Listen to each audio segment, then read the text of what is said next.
शिवाय। स्वस्ति श्री गणेशाय नमः। श्री सरस्वत्यै नमः। श्री गुरुभ्यो नमः। शंभु महेश करुणा मयशूलपाणे गौरीपते पशुपते पशुपाशनाशिन् काशीपते करुणया जगदेकदेक स्त्वं हंसि पासि विदधासि महेश्वरूषि। त्वत्तो जगद्भवदिदे वभव स्मरारे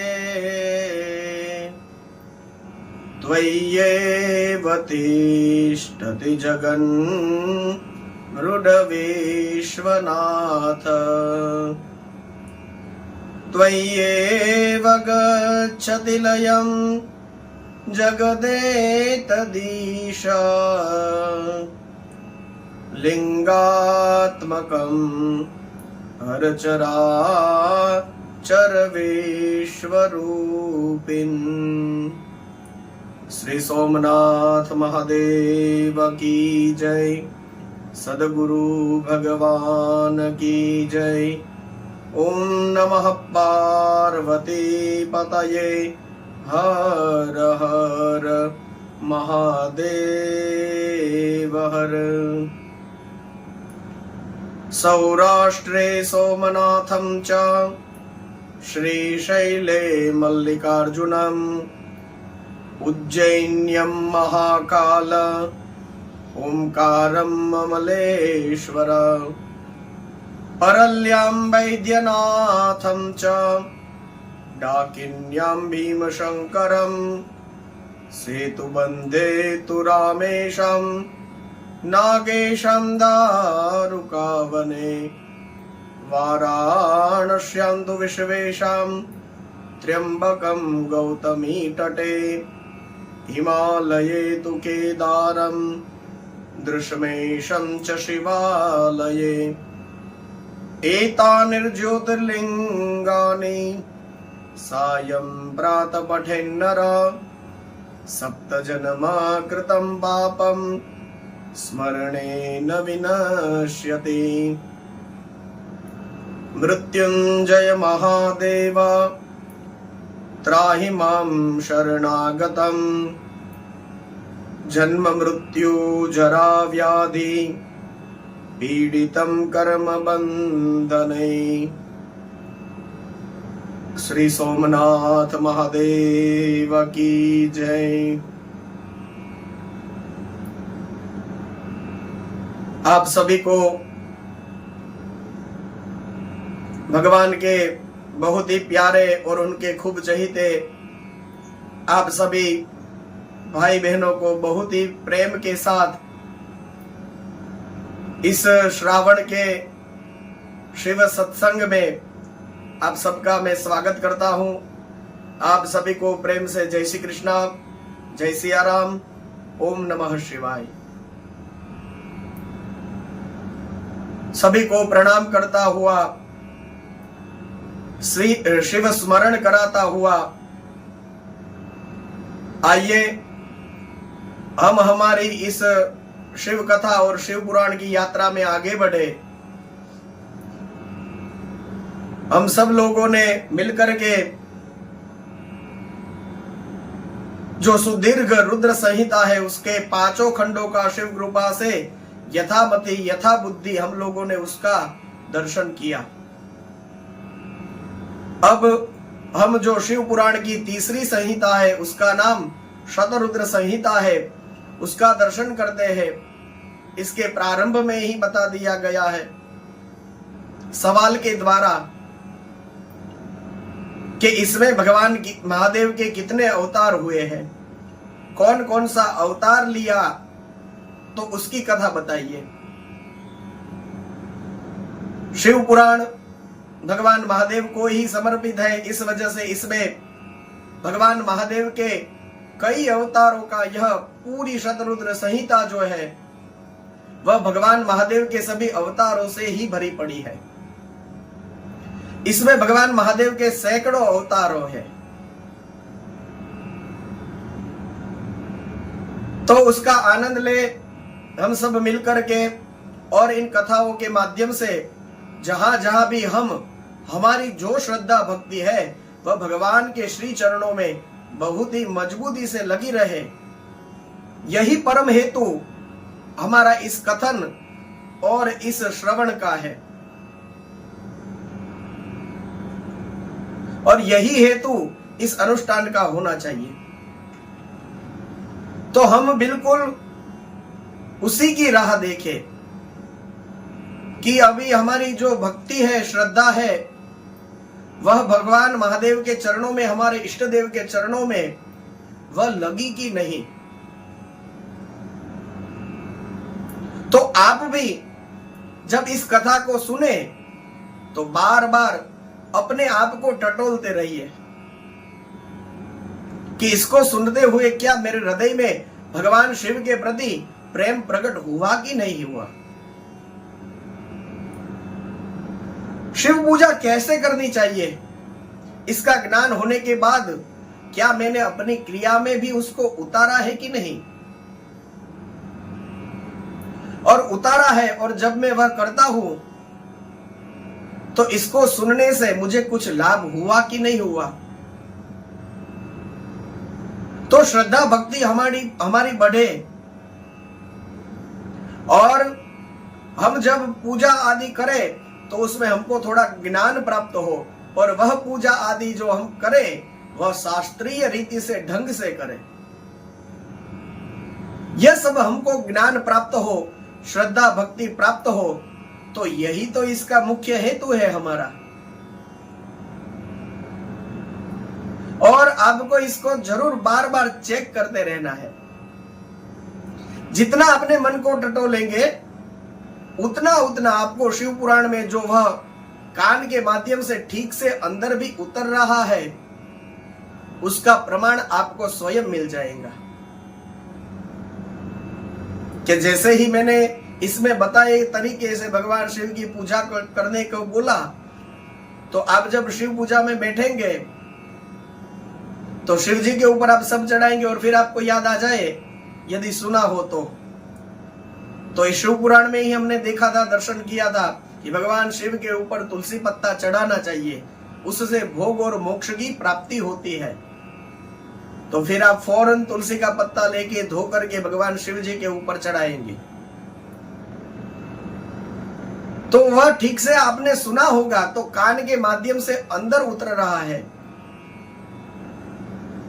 तो वह उतरा है कि नहीं उतरा, तो आप पूजा कर रहे हैं और उसमें आप इसको सुनने के बाद जो क्रियाएं करनी है शास्त्रीय मत अनुसार वो आप करेंगे, तो उसको आपका प्रमाण स्वयं ही मिलता रहेगा कि नहीं मैंने सुना है, उन्होंने कहा था तो इस प्रकार से मैं ये कर रहा हूं। तो यह प्रमाण मिलता है कि नहीं हम सुन रहे हैं। और यह परम आवश्यक है, क्योंकि हेतु की पूर्ति ना हो तो कोई काम हम क्यों करें।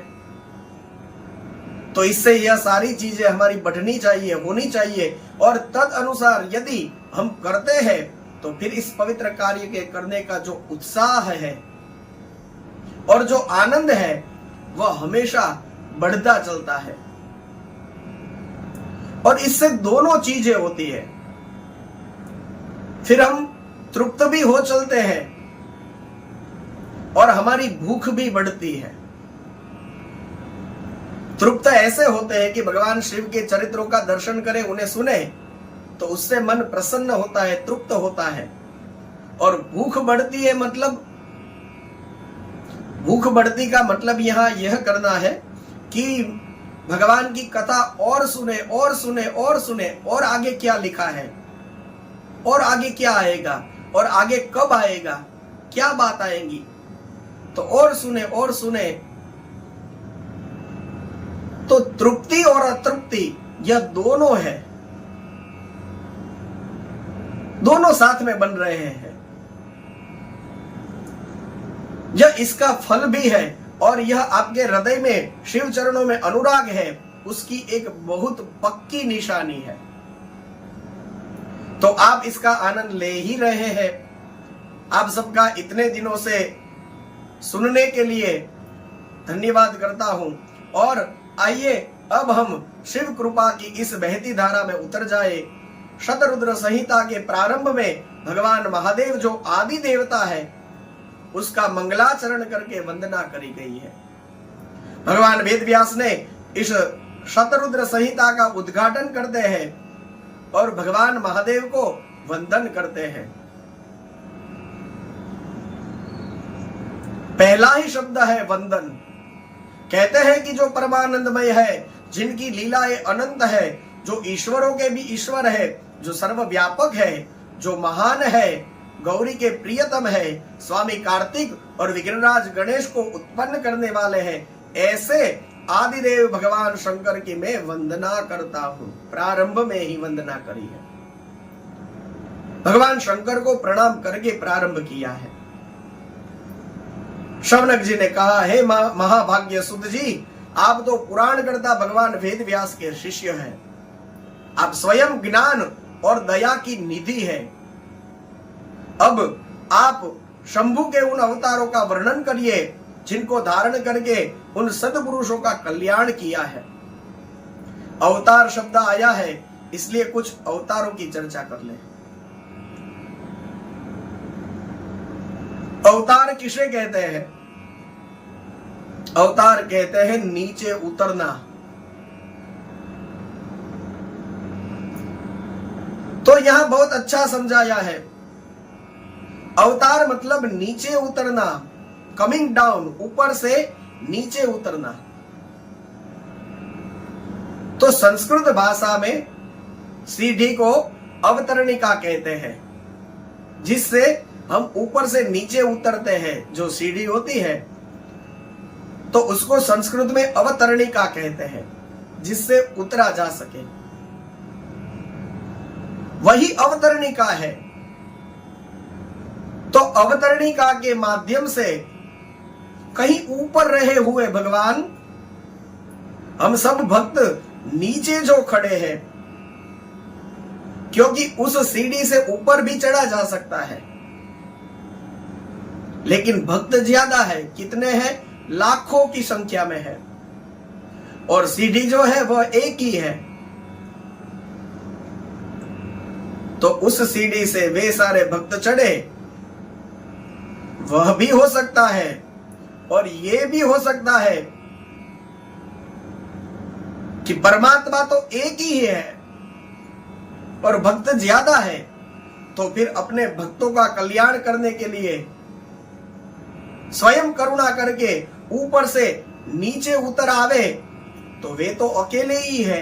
एकम ब्रह्म द्वितीयम नास्ति। तो वे करुणा करके सगुण साकार स्वरूप लेकर के लीला विहारी बन करके जब अपने भक्तों के बीच में क्रीड़ा करने के लिए और उन लोगों को आनंद देने के लिए आते हैं, तो इसमें उनकी करुणा का प्रभाव है और वे नीचे उतर आते हैं।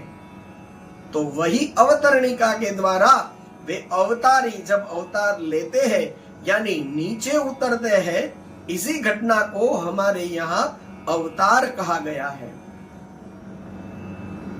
अब कई लोग ऐसे भी होते हैं, किसी का जन्मदिन होता है तो फिर सोशल मीडिया में पोस्ट मुक देते हैं कि भाई फलाने भाई को अवतरण दिवस की बधाई हो। अब वे कैसे अवतरण हो गए भाई?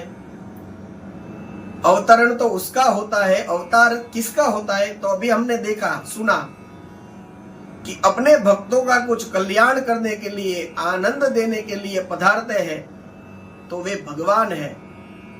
अब हम किसी छगन मगन को जन्मदिन की बधाई देने के लिए लिख दे कि अवतरण दिन की बधाई, तो वो छगन मगन काहे का अवतार?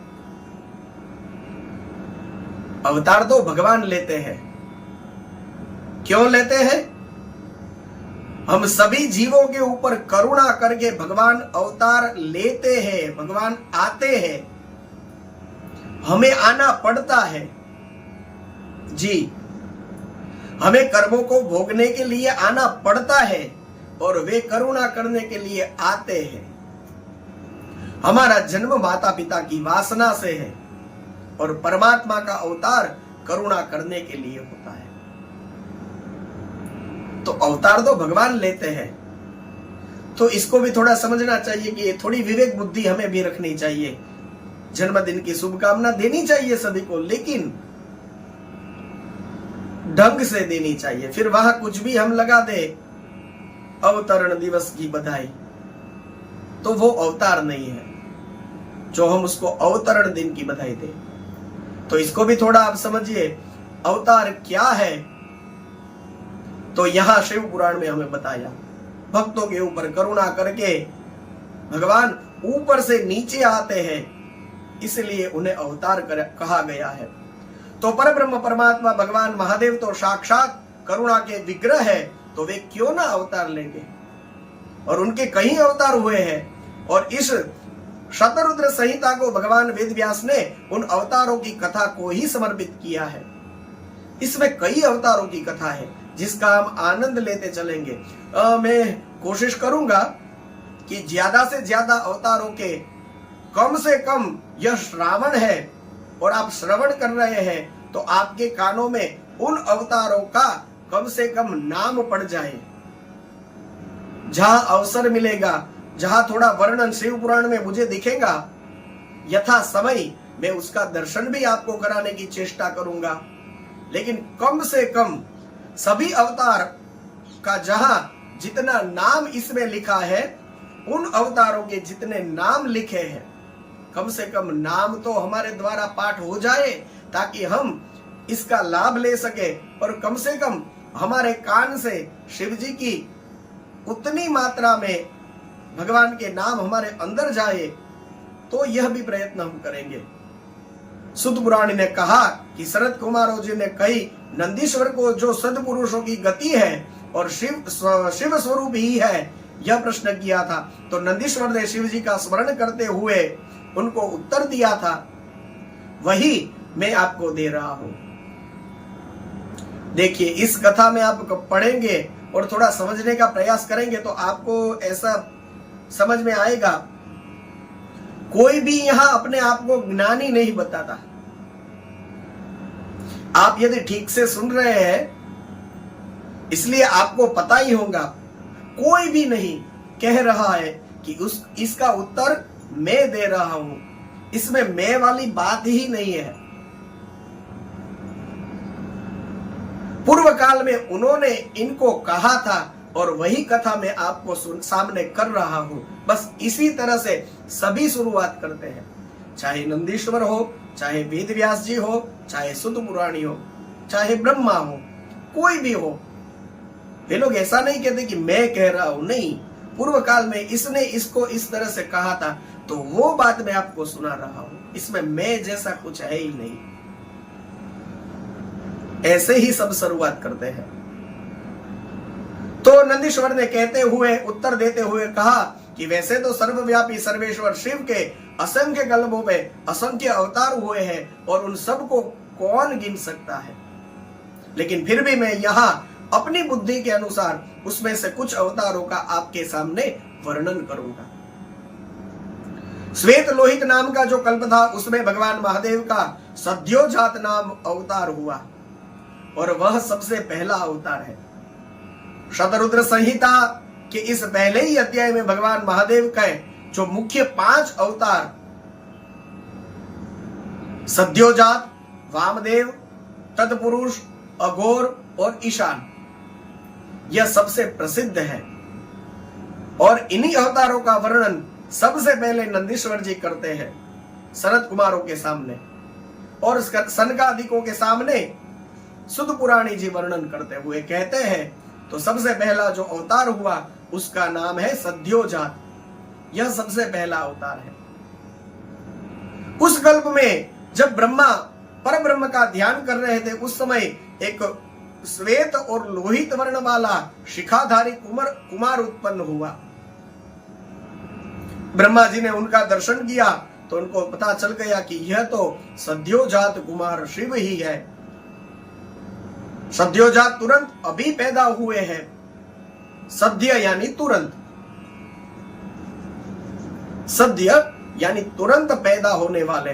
तो भगवान महादेव को तो अंतर्धान होना है और प्रकट होना है, तो प्रकट होने में उनको कितनी देर लगती है?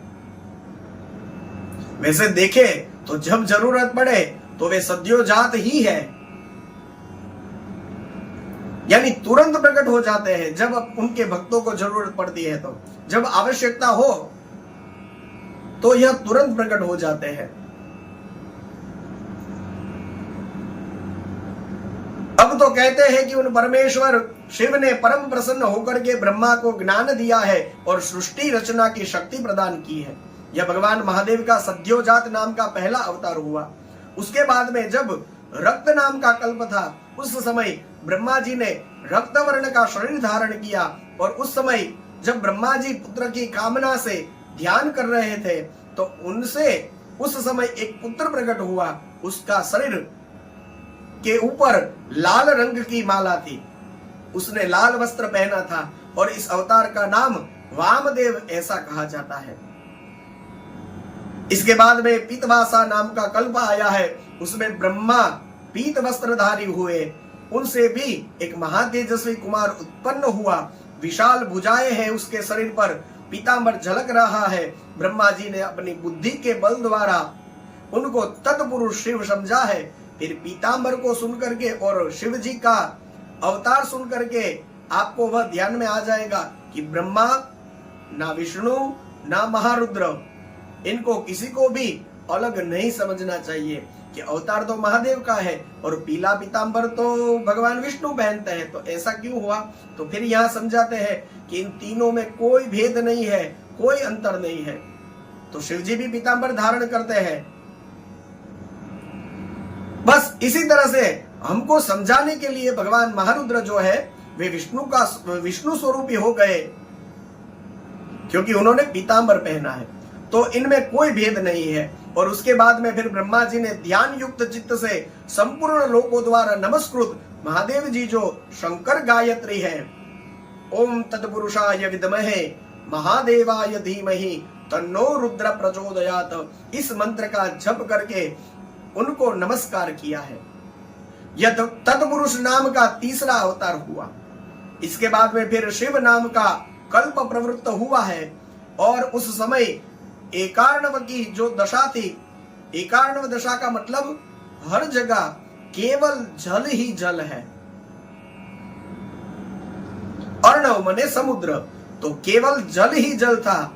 उस दशा में 1,000 दिव्य वर्ष व्यतीत हो गए, और ब्रह्मा जी ने फिर प्रजाओं की सृष्टि करने का विचार किया है और सोचने लगे कि मैं किस तरह से प्रजाओं की सृष्टि करूंगा। और उस समय महातेजस्वी ब्रह्मा के सामने एक कुमार प्रकट हुए, और उसके शरीर का रंग काला था।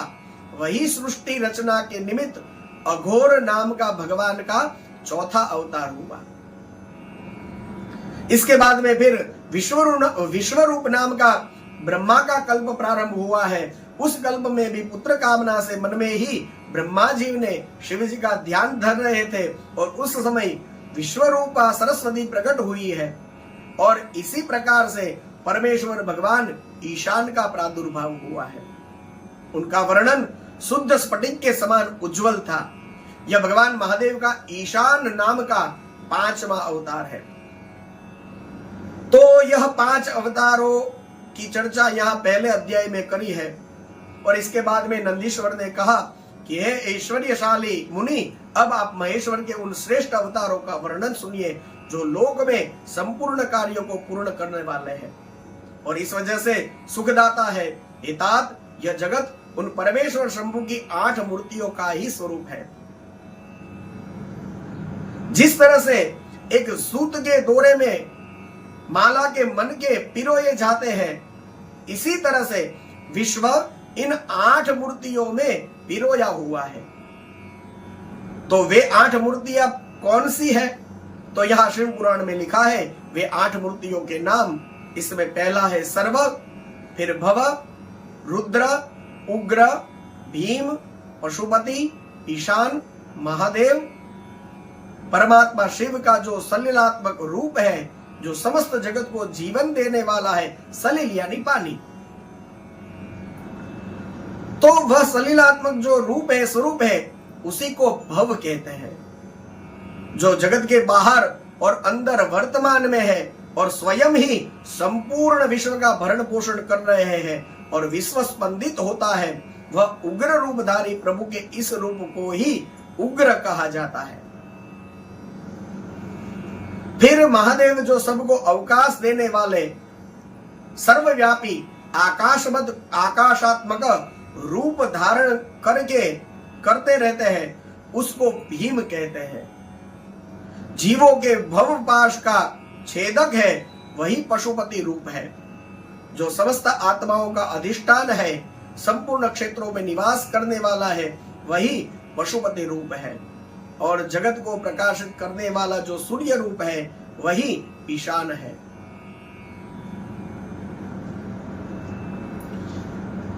द्विलोक में भ्रमण करता रहता है और अमृतमय रश्मि वाला जो चंद्रमा संपूर्ण विश्वों को आह्लादित करता है, वही महादेव के नाम से प्रसिद्ध हुआ है। और आत्मा परमात्मा शिव का 8वां रूप है। प्राणियों में जो आत्मा है, वही शिव का 8वां रूप है। तो इस तरह से भगवान महादेव के 8 मूर्तियों का यहां पर वर्णन किया गया। जो व्यक्ति भगवान महादेव का पूजन आदि करते हैं, जैसे वृक्ष के मूल में पानी सींच दो, तो उसकी जड़ों को आपने पानी सींचा है, तो फिर उसकी तना, उसकी शाखाएं, पत्ते और ये जो डालियां और फूल फल आदि सब जगह पे वो पानी पहुंच ही जाता है। मतलब आपको फिर उसके पत्तों के ऊपर, फूल के ऊपर, फल के ऊपर, डालियों के ऊपर कि भाई ये इसकी जड़ों में पानी डाला है, तो वहां तो नहीं पहुंचेगा, तो फिर हम उस पर नहीं चढ़ाते। नहीं, वृक्ष के मूल में उनकी जड़ों को यदि जल सिंच दिया, तो फिर वे पानी सभी जगह पहुंच जाता है।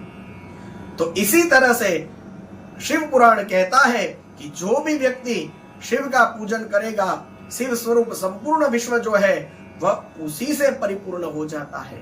यानी जो शैव है, भगवान महादेव की पूजा करते हैं, तो फिर उसमें सब आ गया। वे उनकी सारी उपासना परिपूर्ण हो गई, उनका कुछ भी बाकी नहीं रहता है। जिस तरह से इस लोक में पुत्र पौत्र आदि को प्रसन्न देख करके एक पिता जैसे हर्षित होते हैं, उसी तरह से विश्व को सुंदर रूप से और अच्छी तरह से संतुष्ट देख करके और हर्षित देख करके भगवान महादेव को आनंद की प्राप्ति होती है।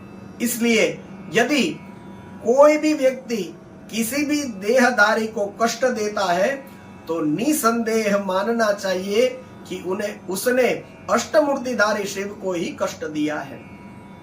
बहुत बड़ी बात कही है यहाँ पे, क्योंकि अष्टमूर्ति में जो 8वां स्वरूप है वह आत्मा है। मतलब प्राणियों के अंदर रहे हुए आत्मा की बात हुई है। तो भगवान शिव को कैसे प्रसन्न किया जाए? तो बोले घंटों तक बैठ करके शिव जी की पूजा करे और उनका अभिषेक करे और उनका यज्ञ करे और उनके नाम का जप करे, तो शिव जी प्रसन्न हो जाते। ये तो है ही, ये नहीं कर सकते तो कहते हैं किसी देहधारी व्यक्ति को यदि हम कष्ट दे दे, तो हमको यह समझना है कि आपने उस व्यक्ति को कष्ट नहीं दिया, लेकिन भगवान शिव को ही कष्ट दिया है। और इसी तरह से यदि आप किसी व्यक्ति को, देहधारी व्यक्ति को सुख देते हैं, सुविधा देते हैं, उसकी कोई सेवा करता है, निसंदेह उसने अष्टमूर्तिधारी भगवान महादेव का ही इष्ट किया है, उन्हीं का कल्याण किया है, उन्हीं की सेवा करी है, यह मानना चाहिए। तो देखिए हमारे शास्त्र यह भी कहते हैं कि शिव जी की पूजा करो, हर एक भगवान की पूजा करो, उनको भोग धराओ, लेकिन आपके सामने जो चलते फिरते शिव है उनका भी ख्याल करो। तो हमारे पुराण, हमारे शास्त्र हमको ये सिखाते हैं।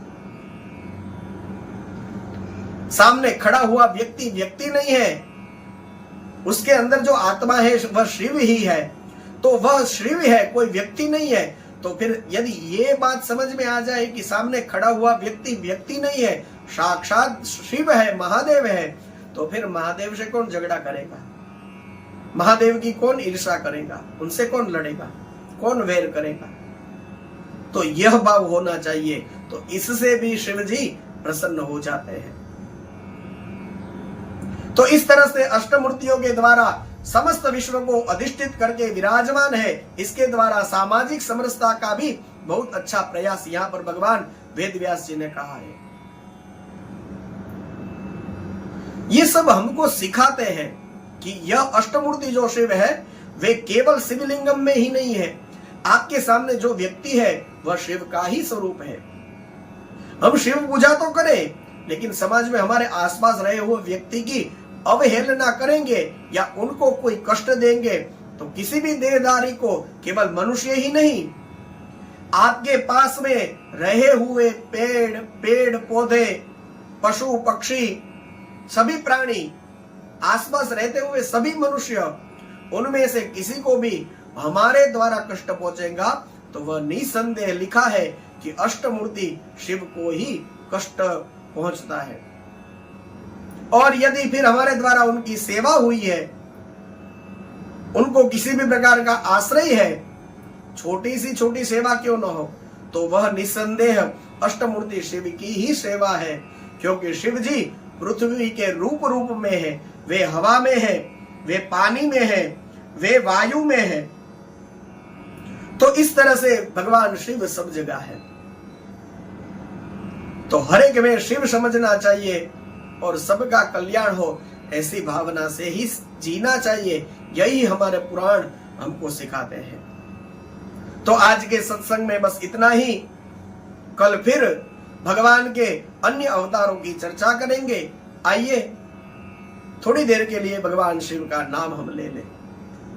ओम नमः शिवाय, ओम नमः शिवाय, हर हर भोले नमः शिवाय, ओम नमः शिवाय, ओम नमः शिवाय, हर हर भोले नमः शिवाय। गंगाधराय शिव गंगाधराय, हर हर भोले नमः शिवाय। गंगाधराय शिव गंगाधराय, हर हर भोले नमः शिवाय। ओम नमः शिवाय, ओम नमः शिवाय, हर हर भोले नमः शिवाय। ओम नमः शिवाय, ओम नमः शिवाय, हर हर भोले नमः शिवाय। श्री सोमनाथ महादेव की जय, सद्गुरु भगवान की जय। ओम नमः पार्वती पतये, हर हर महादेव हर।